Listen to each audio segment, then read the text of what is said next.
Hi everybody, and welcome to Cell-fie Science. I'm Jen, a PhD student studying plant biology, and I want to bring you a quick dose of science from my cell phone. Today I want to talk to you about the scientific method. So this is a process by which scientists use to make observations and conclusions about the natural world all around us. It's often presented as a step-by-step process, but really you can jump in and out of the scientific method at any point.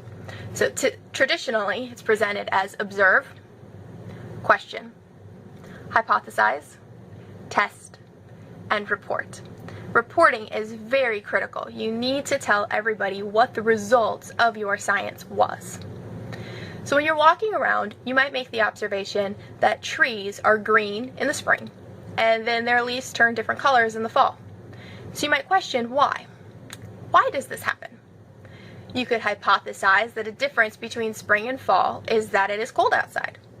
So perhaps you take some leaves and you put them in the cold and you wait and see if they turn red or orange.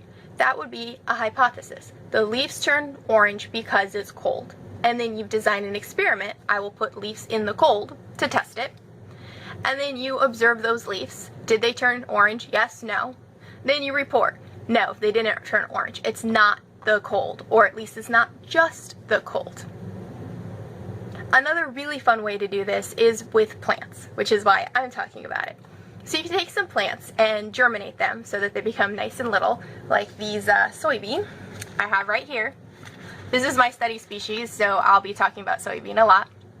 And you can make the observation of some of them are big, some of them are little, and I want to get them to be bigger. So my question would be, how do I make them grow larger?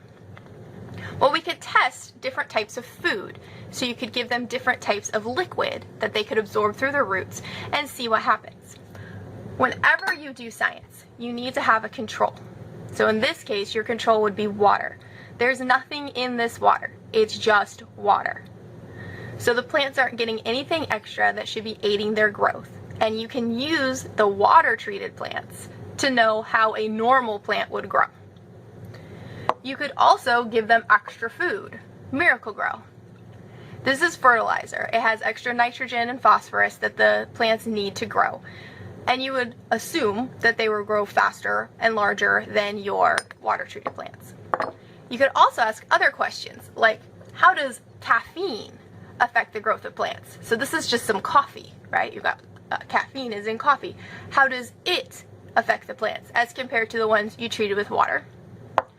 Or potentially even Gatorade. So this is just some lemon lime Gatorade. It's got electrolytes and other stuff in it, and maybe you could use that.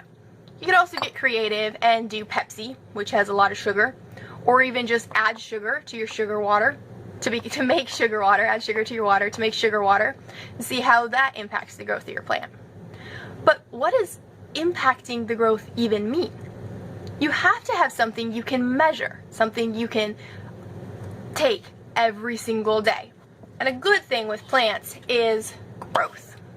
So you just take yourself a ruler and you measure how tall are my plants.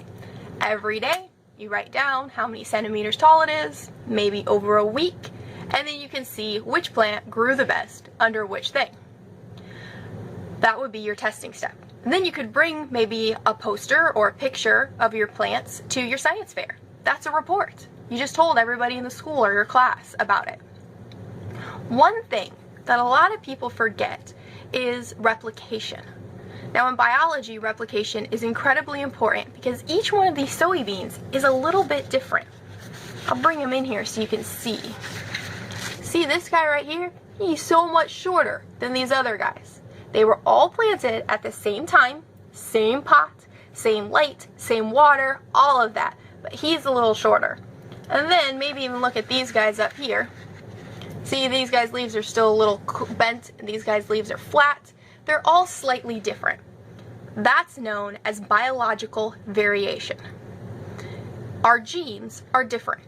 Soybean, same thing. Look around at people. We all look slightly different. Soybean have different genetics.